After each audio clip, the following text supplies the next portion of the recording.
Senator John Kennedy from Louisiana was doing what Senator John Kennedy normally does. He was spouting the truth in his own way. Now, most people don't pay attention to Congress. They need to, but they don't.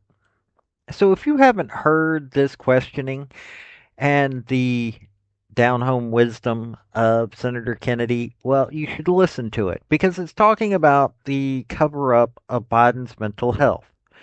Now, not everybody there was part of the Biden administration. They're still working on getting all those people to come in. But Kennedy, at least, when he speaks, he's not screaming, he's not shouting, he's not trying to put theater up there.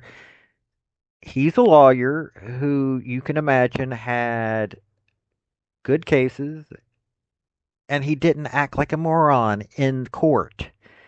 So let's let you hear him discussing this whole thing. This is Senate Judiciary Committee. And like I said, this is from June 18th, 2025. So at the recording of this, it was yesterday. So, one other thing. I could use some folks sharing and liking if you don't mind. I'm trying to get to my 500 subscribers and my 3,000 hours. So, any help would be appreciated.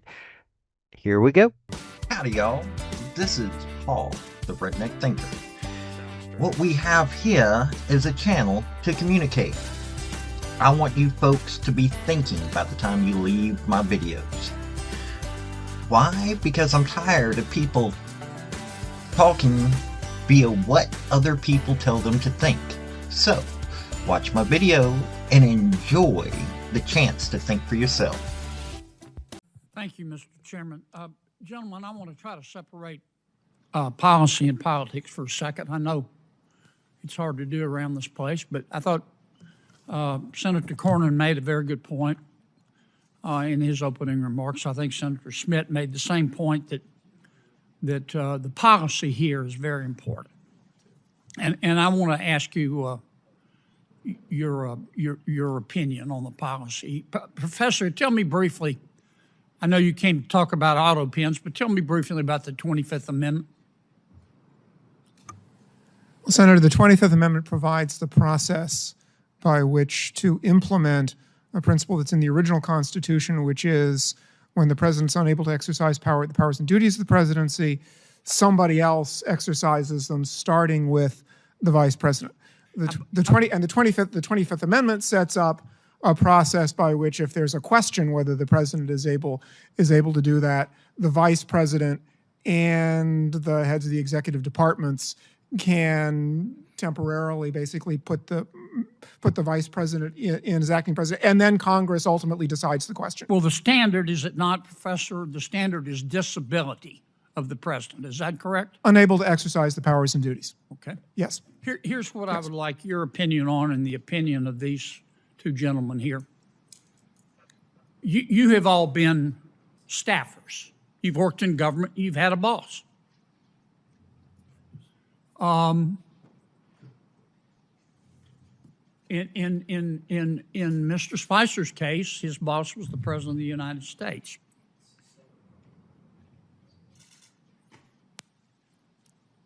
Let's suppose the president, you were using your experience as a staffer. You were working for the president, any president. Hypothetically a president. And let's suppose the president started talking like he was from outer space.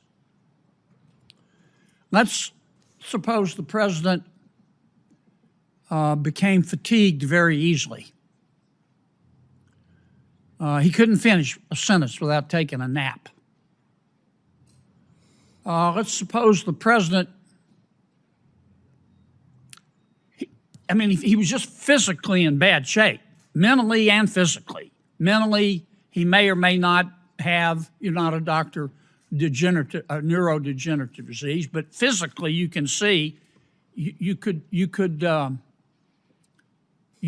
bake a Thanksgiving turkey and the time it takes him to walk across the stage. do you think, as a member of his staff, what do you think is your moral obligation to say, wait a minute, the president can't do the job anymore? I know you're loyal folks. You believe in your president, this president, whichever president. I'm speaking hypothetically. You're loyal. You want to be a good staffer, but you also have a moral obligation. How do you reach that decision, Professor? And I'll go to each of you. Senator, I think the first thing you would have to do in a situation like that is exercise your own judgment. How serious is this problem? Because everybody has moments when they lose focus, it happens. But if somebody thinks this is a really serious problem, I think the first thing to do is the most difficult, which is to say to the president, because the 25th Amendment also provides that the president can say, I'm unable to exercise the powers and duties of my office. And suppose the president That would be extremely says, difficult, but I think it should be look, done. trust me, I can. And it's clear to you that he has neurodegenerative disease and he can't. What do? Do you have a moral obligation as a staff member to go to the American people and say, we've got a problem here, it may cost me my career? Senator, I think at that point you have an obligation to talk to the vice president, who is in charge of the Section 4 process under the 25th Amendment. What about you, Mr. Wald? You have a moral obligation. I understand you want it to go away, you want to work it out with him, but you can't. When does a staffer have a moral obligation to stand up and say he can't be president anymore, or she can't be? Well, Senator, the 25th Amendment only works if individual staffers or officers of the United States exercise that kind of moral judgment. That's what I'm asking you. Yeah, so, I mean, I think always, as the professor said, I mean, the presidency is an enormous burden, so it would be not one instance, it would have to be several instances of a failure to exercise judgment. How do you make that decision? You're the staffer, I get it. Yeah, well, I think it begins with prayer, of course, but after that, I think it's conversation with other staffers, and if you're unable to confront the president or to raise the issue with the vice president, you should resign. What about you, Mr. Spicer? Do you stand up and do it and tell the truth and run, or do you have a greater obligation to your boss? Well, luckily, I didn't have that problem. But I would say that you have a moral obligation as an American, as a citizen, as a human being. If the leader of the free world cannot conduct themselves to make the decisions that are critical to this country and to the world, you absolutely have a moral obligation to follow the chain of command. And if they don't act, then you must. Do either of you gentlemen disagree with that? Professor? Senator, I think acting means talking to the people who have the responsibility or in a position under the Constitution to do something. You don't about the agree situation. with Mr. Spicer? Senator, I'm not sure exactly what he has in mind, other than talking to the people who can make the decision. I'm just trying to ask. You've all been staffers. Suppose you go to everybody you're supposed to go to, and they all say, "My advice to you is to shut up." Do you have a moral obligation as a staffer to say, look, this person can't be president of the United States. It isn't policy. He physically can't do it. Senator Kennedy, it's not a question of whether a staffer has that obligation. It's whether you as an American have that obligation, and I think each and every one of us does. Yeah, but you can see it. An American can't. Professor, what do you think? Senator, I think there are situations under which someone in that position should speak publicly, but I also think that the views of a single individual who is not the person who is constitutionally responsible for taking measures should be considered by the public as just the views of of one individual who has some information about the subject. Thank you, Mr. Chairman. Now, Joe Biden at one time could actually stand there and give a what for. He was a attack dog in one sense, a class clown in another. He was a combination of both those. I don't think he should have ever been president, but we'll have to agree or disagree on the whole election situation. But they knew that he was mentally compromised. Yet they still didn't do anything to get him out of any kind of positions of authority. Instead, they just pushed him into a corner, and people who weren't elected by the American people ran this country. And we're talking about this the weekend after they have the so called No Kings little gathering. It wasn't little. I'll give them some credit. They got some people out there. They've been rioting and protesting so much that people are wanting to come out to see what's going on, and some of them are joining up, and they're wanting to be heard because those that are on the right are normally working. They have jobs, they have families, the things that keep you from going out there and burning cop cars and whatnot. So while we're talking, while we're, voting for somebody who actually worked before he became a politician, they're out there